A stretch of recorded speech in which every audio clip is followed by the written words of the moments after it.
안녕하세요. 말씀 베이커리 138번째 시간 2021년 3월 15일 주님의 말씀 묵상을 시작하겠습니다. 거룩하신 주님 감사합니다. 주님의 말씀을 묵상합니다. 성령님께서 말씀에 조명이 되어 주시옵소서. 우리 주 예수님의 이름으로 기도합니다. 아멘. 마태복음 23장 13절에서 24절까지의 말씀입니다. 율법학자들과 바리새파 사람들아 유선자들아 너희에게는 화가 있다. 너희는 사람들이 들어오지 못하도록 하늘나라의 문을 닫았기 때문이다. 너희는 자기도 들어가지 않고 들어가려고 하는 사람도 들어가지 못하게 하고 있다. 예수님께서는 어제 말씀에 이어서 율법학자들과 바리새파 사람들의 위선을 경고하고 있습니다. 자, 그들은 어떤 사람들이었습니까? 가르치지만 하나님의 말씀을 가르치지만 그것을 행하지는 않는 그런 사람들인 것을 주님께서는 어제 말씀을 통해서 비판하셨었죠. 자, 그런데 그들이 하늘나라의 문을 닫을 권리가 있을까요? 힘이 있을까요? 아닙니다. 그들이 다만 하나님의 말씀을 알고도 행하지 않음으로써 주님의 나라에 들어가지 못하는 것과 그리고 그들을 통해서 배운 사람들 역시 그들과 똑같은 믿음의 모습을 보이고 있기 때문에 들어가지 못하게 한다라고 경고하고 계시는 겁니다. 한마디로 행함이 없는 믿음은 죽은 믿음이다라는 야고보서의 말씀이 어떻게 보면 뒷받침되는 것이죠.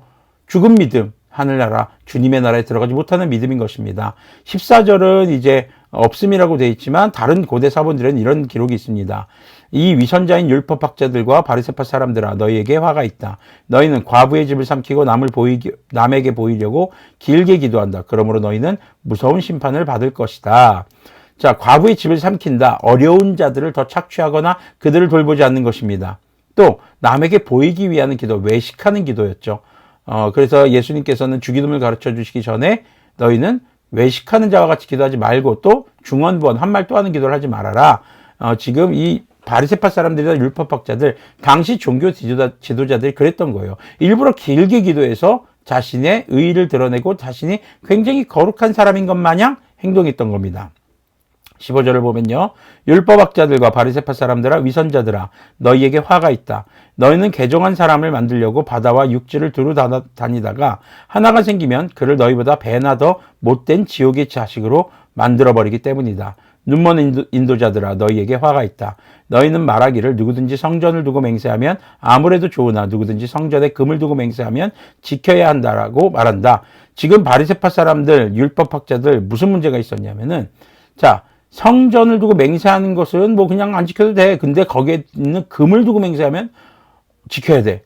굉장히 물질주의적인 그런 삶의 모습이 있었던 것으로 보여집니다. 또 18절을 보면요. 또 너희는 말하기를 누구든지 제단을 두고 맹세하면 아무래도 좋으나 누구든지 그 제단 위에 놓여있는 재물을 두고 맹세하면 지켜야 한다라고 한다. 눈먼 자들아 어느 것이 더 중하냐? 재물이냐? 그 재물을 거룩하게 하는 제단이냐? 자, 금이 중요하냐? 금을 거룩하게 하는 성전이 중요하냐? 재물이 중요하냐? 재물을 거룩하게 하는 제단이 중요하냐? 예수님은 지금 질문하고 계신 겁니다. 자, 20절을 계속 보면요. 제단을 두고 맹세하는 사람은 제단과 그 위에 있는 모든 것을 두고 맹세하는 것이요. 성전을 두고 맹세하는 사람은 성전과 그 안에 계신 분을 두고 맹세하는 것이다. 또 하늘을 두고 맹세하는 사람은 하나님의 보좌와 그 보좌에 앉아 계신 분들을 두고 맹세하는 것이다. 율법학자들과 바리새파 사람들아 위선자들아 너희에게 화가 있다. 너희는 박하와 회양과 근처의 11조는 드리면서 정의와 자비와 신의와 같은 율법의 더 중요한 요소들을 버렸다. 그것들도 소홀히 하지 않아야 했지만 이것들도 마땅히 행해야 했다. 눈먼 인도자들아 너희는 하루살이는 걸러내면서 낙타는 삼키는구나. 자, 24절의 말씀을 잘 이해해야 합니다. 하루살이, 낙타 전부 다 먹어서는 안 되는 부정한 음식이었습니다. 당시의 율법으로 볼 때요. 자, 그런데 이 하루살이들이 포도주 담근 통이나 이런 것에 음료라든가 음식에 붙을 수가 있죠. 그런 것들은 잘 걸러내면서 커다란 낙타는 그것도 먹지 말아야 할 건데 너희들은 그냥 삼키는구나. 한마디로 자잘자잘한 죄들에 대해서는 아주 잘 걸러내는 것처럼 보이면서 아주 큰 범죄들은 간과하고 있는 그들의 모습이었던 것이죠. 바로 무엇입니까? 성전을 가볍게 여기고 제단을 가볍게 여기고 그들은 이 613가지의 계명 어제 말씀입니다. 주일날 설교 바다에 등대갔다기 위해 설교 말씀에 나눴던 내용입니다. 613가지의 계명 그 항목을 따지느라 율법의 본뜻은 망각해버린 것이었죠. 율법의 본뜻은 레위기와 신명기의 말씀을 통해서 주어진 게 뭐였습니까? 주 너의 하나님을 마음과 목숨과 뜻을 다해 사랑하고 내 이웃을 내 몸같이 사랑하라. 이 계명의 본뜻, 모든 율법의 본뜻은 바로 여기에 있는데, 그 사랑이라는 것은 배제한 채 613가지의 항목만을 따지면서 정죄하기에 급급했던 그런 모습이 보여지고 있는 것이죠. 그 613가지의 계명을 가르치느라고 율법의 본뜻은 망각한 것입니다. 자기들의 눈앞의 이익과 자신들의 마음에 좋은 대로 행하느라고 죄를 걸러내는 것처럼, 죄에서 멀어지는 것처럼 행동할 뿐 여전히 그들의 삶은 죄 가운데 머물렀던 모습을 예수님께서는 경고하고 계신 것이죠.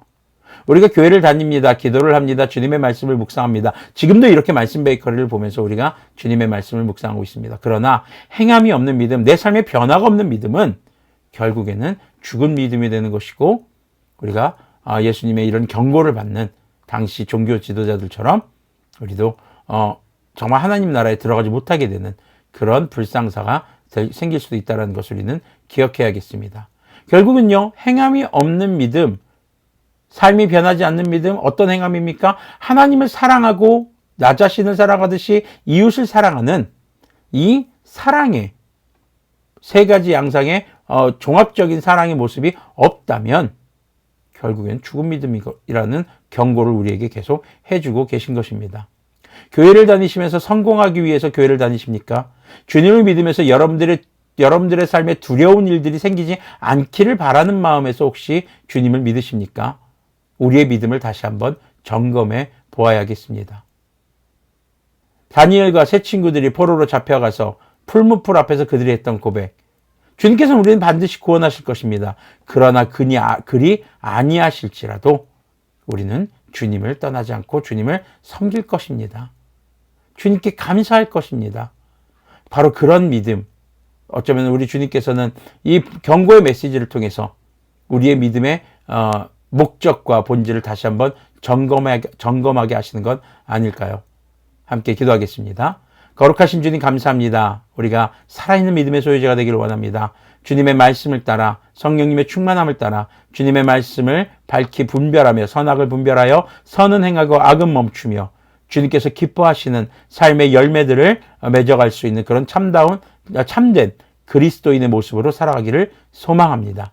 주님, 우리에게 주님의 영으로 충만케 해주셔서 하루하루 주님의 말씀을 묵상하고 깨닫게 해주시고 그것을 삶에 적용하는, 그렇게 삶의 행동이 변하는 그런 살아있는 그리스도인들이 되도록 긍휼을 베풀어 주시옵소서. 우리 주 예수 그리스도님의 이름으로 기도합니다. 아멘.